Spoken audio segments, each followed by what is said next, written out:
Hello student, biology guidance या माझ्या YouTube चॅनलमध्ये तुम्हा सर्वांचं स्वागत करते.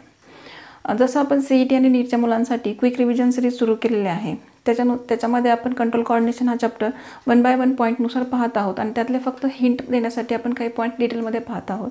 तर आजचा पॉईंट असेल स्पायनल कॉर्ड, जो कंट्रोल अँड कोऑर्डिनेशनमधला सेकंड पॉईंट असेल. ठीक आहे. आता हा जो स्पायनल कॉर्ड आहे तुम्ही थेरीला डिटेलमध्ये स्टडी केलेला आहे, सो आपण आज तो काही डिटेलमध्ये पाहणार नाही, पण आपल्याला CETला ह्याच्यावर कोणते क्वेश्चन पडू शकतात हे महत्त्वाचे पॉईंट आपण पाहू शकतो. आता ही डायग्राम तुमच्या ओळखीची असेल. ह्या डायग्रामचं नाव आहे TS ऑफ स्पायनल कॉर्ड. आता पेपरला याच्यावर CETला क्वेश्चन कसा असेल तर तुम्हाला ही डायग्राम दिली जाऊ शकते. ह्या डायग्रामचे लेबल्स विचारतील, अदरवाईज लेबल देतील, डायग्राम पण देतील आणि त्याचे लेबल्स तुम्हाला भरायला लावतील ABCD काय असेल ते. ठीक आहे. आता ह्या पॉईंटमध्ये तुम्हाला CETला आणखीन कोणते क्वेश्चन पडू शकतील तर 1 2 ते 3 पॉईंट्स आहेत जे तुम्हाला ॲक्च्युली पाठ करण्याचा प्रयत्न करा. तर स्ट्रक्चर तर तुम्हाला माहीतच आहे की जो आपला ब्रेनचा हाइंड ब्रेन असतो, हाइंड ब्रेनमध्ये जो लास्टचा पार्ट आहे मेडुला ऑब्लॉंगेटा, ह्या मेडुला ऑब्लॉंगेटा जो खाली नेक रिजनमधून सर्वायकल व्हर्टिबल कॉलममधून जो काही एक्सटेंड होतो, तिथून पुढं जो आपला व्हर्टिबल कॉलममध्ये जो सेंटरचा व्हाईट कलरचा सॉफ्ट असा जो ट्युब्युलर सिलेंड्रिकल ट्यूब लाईक स्ट्रक्चरमध्ये जे काय असेल it is called as a spinal cord. बरोबर, म्हणजे हा बॉडीचा व्हर्टिबल कॉलममधून पास झालेला असतो. असा हा जो स्पायनल कॉर्ड आहे, हा स्पायनल कॉर्ड केवढा असतो तर 42 to 45 सेंटीमीटर इन लॉंग असतो आणि 2 सेंटीमीटर इन थिक असतो. अशा स्पायनल कॉर्डमध्ये सेंटरला नेहमी एक सेंट्रल कॅव्हिटी असते आणि त्या सेंट्रल कॅव्हिटीमधून आपल्या ब्लड वेसल्सचं पासिंग झालेलं असतं for the nourishment of neurons. त्यानंतर नेक्स्ट पॉईंट पाहिला तर तुम्हाला CETला ह्या 2 पॉईंटवर क्वेश्चन पडू शकतो. त्यातलं पहिलं नाव असेल कोनस मेड्युलारिस आणि दुसरं नाव असेल फिलम टर्मिनल्स. ठीक आहे. आता कोनस मेड्युलारिस म्हणजे काय तर हा जो स्पायनल कॉर्ड असतो, हा स्पायनल कॉर्ड वरच्या साईडला म्हणजे सर्वायकलपासून लुंबारपर्यंत जो येतो हा कसा असतो तर स्वेलिंगमध्ये असतो. थोडासा सर्वायकल रिजनमध्ये आणि लुंबार रिजनमध्ये थोडासा तो फुगल्यासारखा दिसतो आणि तिथून तो ज्यावेळेला खाली सॅक्रमपाशी येतो, सॅक्रमपाशी आल्यानंतर तो थोडासा टॅपरिंग होतो, थोडासा नॅरो होतो, निमुळता होतो आणि तो जो निमुळता भाग असेल, तो जो नॅरो पार्ट असेल, जो टॅपरिंग एंड असेल, त्या टॅपरिंग एंडला काय म्हटलंय कोनस मेड्युलारिस. बाळांनो पाठ करा. त्यानंतर नेक्स्ट काय येईल तर तिथून सॅक्रमपासून तो जो स्पायनल कॉर्ड असतो तो जो खालच्या पार्टमध्ये आपल्या फेम्युरच्या बोनपासून जो खाली जो काही स्प्रेड होतो, त्या स्प्रेडमध्ये जे काही थ्रेड्स असतात त्या थ्रेड्सला काय नाव दिलं आहे फिलम टर्मिनल्स. हे 2 नावं तुम्हाला ह्याच्यावर CETला मे बी प्रश्न पडू शकतो. आता त्यानंतर नेक्स्ट पॉईंट काय येईल तर TS तुम्हाला माहीतच आहे, S शेपचा असतो. बरोबर, कॅपिटल S शेपचा आहे जो तयार झाला आहे मेन 2 पार्टनी. एक आहे व्हाईट मॅटर, एक आहे ग्रे मॅटर. आपण मागच्या लेक्चरमध्ये पाहिलं होतं व्हाईट मॅटर का असतो, ग्रे मॅटर का असतो. तरी आपण पुन्हा सांगूया की ग्रे मॅटर का असतो कारण आपले जे सायटॉन असतात म्हणजे आपले जे न्यूरॉन असतात, जे आपण काल पण डायग्राम पाहिली होती, म्हणजे तुम्ही जर न्यूरॉनचं स्ट्रक्चर पाहिलं तर न्यूरॉनचं स्ट्रक्चर नेहमी असं असतं. बरोबर, तुम्ही असा न्यूरॉन स्टडी केलेला आहे ज्याला 2 भाग असतात, सायटॉन असतो, ॲक्झॉन असतो आणि टेलोडेंड्रॉन असतो. बरोबर, मग हा जो सायटॉन असतो, ही जी वरची बॉडी असते, ही बॉडी फक्त जर असेल ह्या पूर्ण भागातली जर फक्त बॉडी इथं असेल it is called as a grey matter. आणि व्हाईट मॅटर कशाला म्हटलं आहे तर सायटॉन सोडून खाली जे काही इलॉंगेटेड स्ट्रक्चर आहे it is called as axon. मग ॲक्झॉनच्या भागातमध्ये असेल it is called as a white matter. म्हणजे व्हाईट मॅटरमध्ये ॲक्झॉन असतात आणि ग्रे मॅटरमध्ये सायटॉन असतात. ठीक आहे. मग हा जो H शेप पडलेला आहे, हा H शेप कुणामुळे पडलेला आहे तर ग्रे मॅटरमध्ये. ठीक आहे. आणि अशा H शेपला म्हणजे ग्रे मॅटरला बाहेरच्या साईडने एक कवरिंग आहे जे 3 लेयरचं असतं, ज्या कवरिंगला काय म्हणतात मेनिंग्स म्हणतात, जे आपण मागच्या लेक्चरमध्ये पाहिलं होतं. म्हणजे मेनिंग्स असतं हे 3 लेयरचं असतं, हे तुम्हाला माहीतच आहे. अशा TS ऑफ स्पायनल कॉर्डमध्ये सेंटरला नेहमी सेंट्रल कॅव्हिटी असते जी नेहमी ग्रे मॅटरच्या मध्ये असते.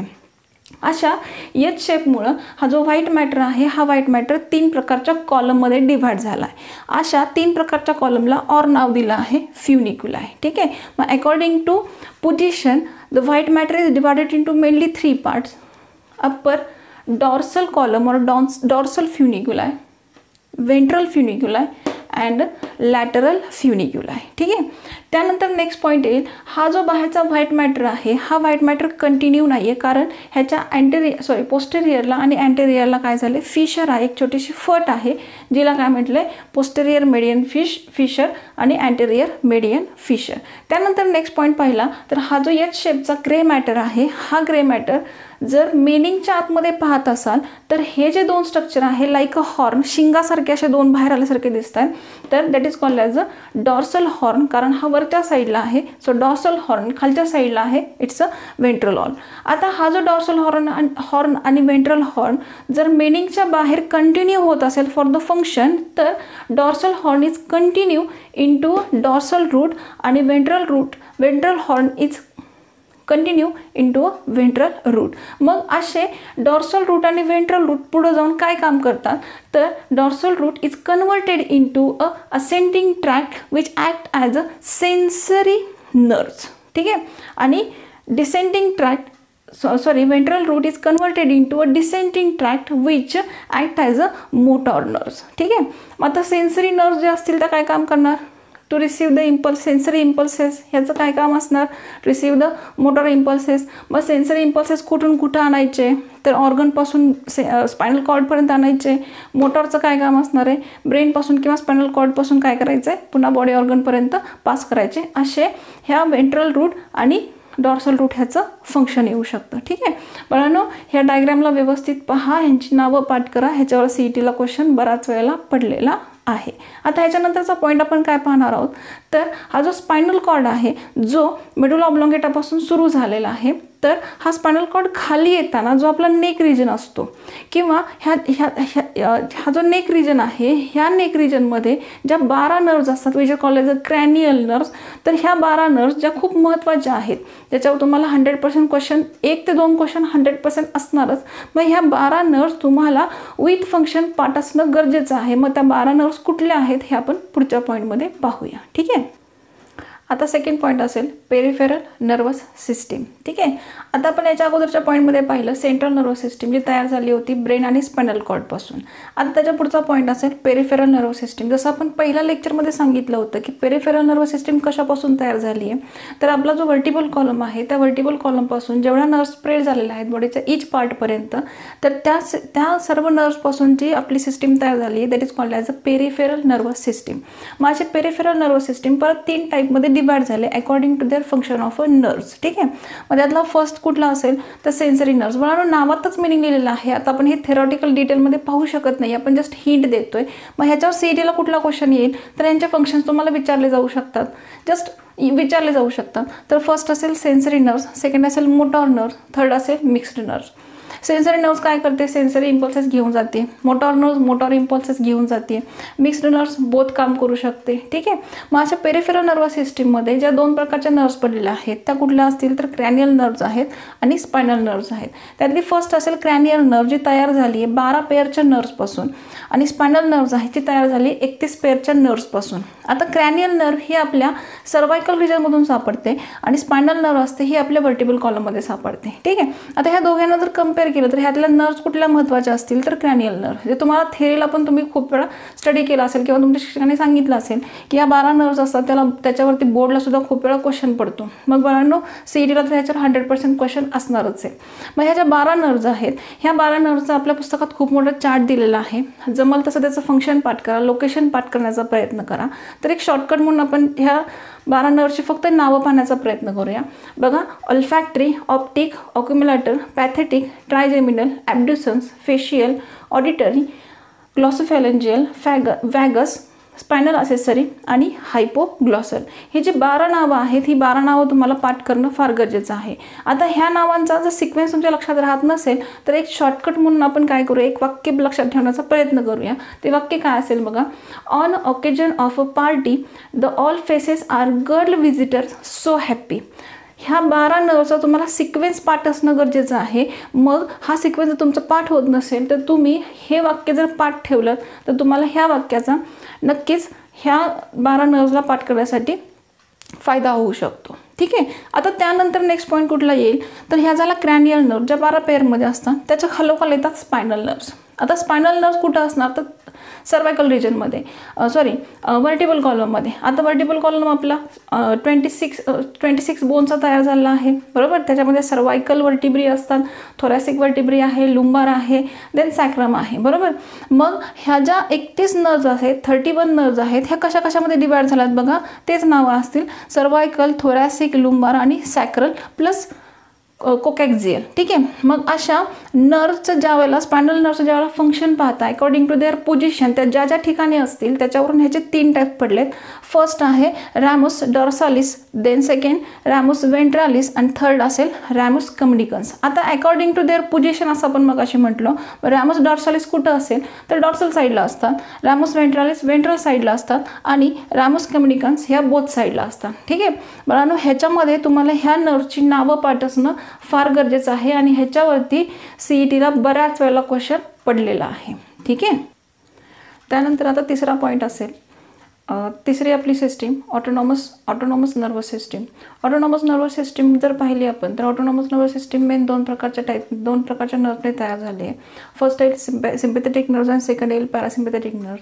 सिम्पॅथेटिक नर्व्स तयार झालेल्या आहेत 12 पेअरच्या नर्व्सपासून, ज्यांचं काम असतं की इमर्जन्सी हॉर्मोन्स सिक्रेट करायचे. मग तुम्हाला CETला असा प्रश्न विचारला जाऊ शकतो की इमर्जन्सी हॉर्मोन्स म्हणजे कुठले, तर त्यांचं नाव आहे ॲड्रेनलिन आणि नॉर ॲड्रेनलिन, ठीक आहे.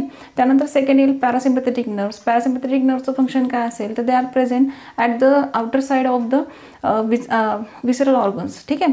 आता विसरल ऑर्गन्स आपले कुठले असतील तर किडनी असेल, लिव्हर असेल, त्यांच्या आजूबाजूला असणारे जे काय असतील फॉर रिलॅक्सेशन त्या ज्या नर्व्स असतात that is called as a parasympathetic nerves, ठीक आहे. इथं आपल्या 3 सिस्टीम संपल्या, central nervous system, peripheral nervous system आणि ऑटोनॉमस नर्वस सिस्टीम. आता त्यानंतरचा नेक्स्ट पॉईंट काय येईल तर आपण सांगतो की आपला नर्व जो तयार झालेला आहे किंवा आपली जी पूर्ण नर्वस सिस्टीम तयार झाली it is consist of a number of neurons or nerve cells, बरोबर. मग ह्या ज्या नर्व सेल्स असतील ह्यांच्यामध्ये जे काही सेन्सेशन पास होत असतं, जे इम्पल्सेस पास होतात तर ते कसे पास होतात तर त्याचं जे इम्पल्सेस पास होतात that is called as the synapsis. मग सिनॅप्सिसची डेफिनेशन काय येईल तर कम्युनिकेशन बिटवीन 2 न्यूरॉन्स, बरोबर. म्हणजे एका न्यूरॉनचा टेलोडेंड्रॉन आणि दुसऱ्या न्यूरॉनचा सायटॉन ह्या दोघांमध्ये जे कम्युनिकेशन होतं, जे इम्पल्सेस एकमेकांमध्ये पास केले जातात तो जो पार्ट असेल that is called as a synapsis. मग तो सिनॅप्सिस कसा असतो हे तुम्ही थेरीला डिटेल पाहिलेलं आहे, जस्ट त्याचे एक डायग्राम किंवा लेबल तुम्हाला माहीत असावेत म्हणून आपण ते स्टडी करणार आहोत. मग याच्यामध्ये सिनॅप्सिसची डेफिनेशन आता पाहिली. मग हा जो वरचा रिजन असेल हा एका वरच्या न्यूरॉनचा टेलोडेंड्रॉनचा पार्ट असेल आणि हा जो पार्ट असेल it is a part of a cyton, ठीक आहे. मग हा जो ॲक्झॉन असेल ह्या ॲक्झॉनचा जो टेलोडेंड्रॉन आहे जो ग्लोब्युलर पार्टमध्ये असतो, ज्याच्यामध्ये सेन्सेशन इम्पल्सेस असतात, जे इम्पल्सेस कशामध्ये स्टोअर केले जातात तर सिम्पॅटिक बल्बमध्ये, ठीक आहे. असा हा जो टेलोडेंड्रॉन आहे ज्याच्याकडून इम्पल्सेस ट्रान्सफर होणार आहेत, सो त्या मेम्ब्रेनला काय म्हटलेलं आहे तर प्रीसिनॅप्टिक मेम्ब्रेन म्हटलेलं आहे. आणि असा मेम्ब्रेन की जे इम्पल्सेस घेणार आहे त्याला काय म्हटलेलं आहे तर पोस्ट सिनॅप्टिक मेम्ब्रेन, ठीक आहे. देणार आहे तो प्री आणि जो घेणारा आहे तो पोस्ट. मग अशा प्रीसिनॅप्टिक मेम्ब्रेन आणि पोस्ट सिनॅप्टिक मेम्ब्रेन ह्या दोघांमध्ये जो गॅप आहे किंवा जी क्लेफ्ट आहे, जी फट आहे तिला काय म्हटलेलं आहे सिनॅप्टिक क्लेफ्ट म्हटलेलं आहे. मग अशा क्लेफ्टमध्ये ज्या वेळेला हे इम्पल्सेस ट्रान्सफर केले जातात त्यावेळेला हे जे सिनॅप्टिक बल्ब असतात ते इम्पल्सेस घेऊन कॅरी करत असतात. मग ते जे इम्पल्सेस असतात हे इम्पल्सेस कुठल्या फॉर्ममध्ये असतात तर ते न्यूरो ट्रान्समीटरच्या फॉर्ममध्ये असतात. मग तुम्हाला ह्याच्यावर CETला प्रश्न विचारतील की सिनॅप्सिसमध्ये जे न्यूरो ट्रान्समीटर असतात ते न्यूरो ट्रान्समीटर कुठल्या फॉर्ममध्ये असतात तर ते कुठल्या फॉर्ममध्ये असतात तर ॲसिटाकोलिनच्या फॉर्ममध्ये असतात. मग हे जे सिनॅप्टिक मेम्ब्रेन असतात ह्या सिनॅप्टिक मेम्ब्रेनच्या आतमधले जे सिनॅप्टिक बल्ब असतात हे सेन्सेशन किंवा इम्पल्सेस ट्रान्सफर करताना हे जे बल्ब असतात हे बल्ब्स काय होतात हे ह्या क्लेफ्टमध्ये बस्ट होतात. फुटल्यानंतर हे जे न्यूरो ट्रान्समीटर असतात हे सगळे न्यूरो ट्रान्समीटर ह्या सिनॅप्टिक क्लेफ्टमध्ये येतात आणि तिथून ते सेन्सेशन इथल्या रिजनला होतं आणि सेन्सेशन झाल्यानंतर हा जो रिजन असेल तो ओपन होतो आणि ओपन झाल्यानंतर हे जे असेटाकोलिन असतात किंवा न्यूरो ट्रान्समीटर असतात ते एंट्री करतात आणि तो इम्पल्सेस पुढच्या न्यूरॉनमध्ये ट्रान्सफर होतो. बाळांनो, हे डिटेलमध्ये तुम्हाला थेरॉटिकल विचारलं जाणार नाही आहे. आपल्याला काय करायचं ह्याच्यातली फक्त नावं लक्षात ठेवण्याचा प्रयत्न करायचा आहे आणि हे नाव न्यूरो ट्रान्समीटर हे नाव लक्षात ठेवायचा प्रयत्न करायचा आहे, ठीक आहे. त्यानंतरचा लास्ट पॉईंट कुठला असेल तर रिफ्लेक्स ॲक्शन. जसं तुम्हाला थेरीला पण सांगितलं असेल की रिफ्लेक्स ॲक्शनवरती तुम्हाला सतत क्वेश्चन विचारला जातो. इव्हन यावर्षी बोर्डला सुद्धा ह्याच्यावर क्वेश्चन विचारलेला होता. तर मग रिफ्लेक्स ॲक्शनमध्ये महत्त्वाचं काय असेल किंवा रिफ्लेक्स ॲक्शनची डेफिनेशन काय असेल तुम्हाला ते डेफिनेशनमध्ये विचारतील. रिफ्लेक्स ॲक्शन मीन्समध्ये विचारतील किंवा पूर्ण डेफिनेशन देऊन त्याचं मिनिंग विचारतील, ती दॅट इज कॉल्ड ॲज असंही विचारतील किंवा मग त्याचे पार्ट्स विचारतील. मग रिफ्लेक्स ॲक्शन तुम्हाला माहिती आहे सडन येणारी रिॲक्शन कुठलीही गोष्ट असेल, ॲटोमॅटिक येणारी क्विक येणारी जी काही रिॲक्शन असेल कुठल्याही गोष्टीला that is called as a reflex action. मग हे रिफ्लेक्स ॲक्शन कुणामुळं होते तर स्पायनल कॉर्डमुळे होते. स्पायनल कॉर्डचा TS आपण पाहिला, तुम्हाला इंटरनल स्ट्रक्चर सगळं माहिती आहे. मग हा जो डॉर्सल हॉर्न असेल जो पुढं कंटिन्यू होतो रूटमध्ये, व्हेंट्रल रूटमध्ये कन्वर्ट होतो. हा जो रूट आहे पुढं गेला की हा जो डॉर्सल रूट आहे हा कंटिन्यू होतो सेन्सरी न्यूरॉनमध्ये, आणि हा जो डॉर्सल रूट असतो हा कंटिन्यू होतो मोटर न्यूरॉनमध्ये. ठीक आहे. हा जो सेन्सरीवाला असतो हा सेन्सरी न्यूरॉन काय करतो, इम्पल्सेस घेऊन येतो, आणि हा मोटर न्यूरॉन असतो हा इम्पल्सेस घेऊन जातो. मग कोण कुणाकडनं घेऊन जातो, तर हा जो सेन्सरी न्यूरॉन असतो ह्याचं फंक्शन विचारलं जाऊ शकतं. सो सेन्सरी न्यूरॉन काय करतो, तर रिसेप्टर ऑर्गन्सपासून सेन्सरी इम्पल्सेस कॅरी करतो. सेन्सरी इम्पल्सेस कॅरी करतो कुठंपर्यंत, तर सेंट्रल नर्वस सिस्टीमपर्यंत किंवा स्पायनल कॉर्डपर्यंत. म्हणजे सेन्सरी न्यूरॉनचं फंक्शन काय असेल, carry the sensory impulses from receptor organs to the central nervous system or spinal cord. तसं मोटर न्यूरॉनचं फंक्शन काय असेल, carry the motor impulses from effector organ, हे घेऊन जाण्याचं काम करतं. सो ह्याचं फंक्शन काय असेल, carry the motor impulses from CNS or spinal cord to the effector organ. ठीक आहे. मग सेन्सरी न्यूरॉन आणि मोटर न्यूरॉन ह्या दोघांमध्ये जे काही कम्युनिकेशन होतं, इथं जो इंटरचेंज होतो, जे ट्रान्सलेट केले जातात न्यूरॉन्स, इम्पल्सेस ट्रान्सलेट केले जातात, ते ट्रान्सलेट करणारा न्यूरॉन कुठला असेल, तर त्याचं नाव असेल इंटरमिडिएट न्यूरॉन. ठीक आहे. म्हणजे इंटरमिडिएट न्यूरॉनचं फंक्शन काय असेल, तर ट्रान्सलेट किंवा interpret the sensory neuron into sensory impulses into motor impulses. ठीक आहे. म्हणजे तुम्हाला ह्या पॉईंटमध्ये काय विचारतील, तर रिफ्लेक्स ॲक्शनमध्ये हा जो सेन्स असतो तो कसा ट्रान्सफर होऊ शकतो, तर तुमचं उत्तर काय असेल, रिसेप्टर ऑर्गन हा first, then sensory neuron, then intermediate neuron, then motor neuron, आणि लास्टली काय येणार आहे, इफेक्टर ऑर्गन. ठीक आहे. मग ह्या 5 पॉईंट लक्षात ठेवण्याचा प्रयत्न करा, ह्याचे फंक्शन्स पाठ करण्याचे प्रयत्न करा. जर ह्या पॉईंटमध्ये म्हणजे आपण आत्तापर्यंत काय पाहिलं होतं, तर आतापर्यंत आपण सेंट्रल नर्वस सिस्टीम पाहिली, ऑटोनॉमस नर्वस सिस्टीम पाहिली, पेरिफेरल नर्वस सिस्टीम पाहिली. त्यातल्या प्रत्येक पॉईंटला आपण डिटेल पाहण्याचा प्रयत्न केला, हिंट वाईज पाहिलं. तर तुम्हाला ह्या पॉईंटमध्ये काही क्युरी असतील तर मला कमेंट बॉक्समध्ये नक्की मेन्शन करा. जर हा व्हिडिओ आवडला तर लाईक करा, शेअर करा आणि सबस्क्राईब करा. थँक्यू.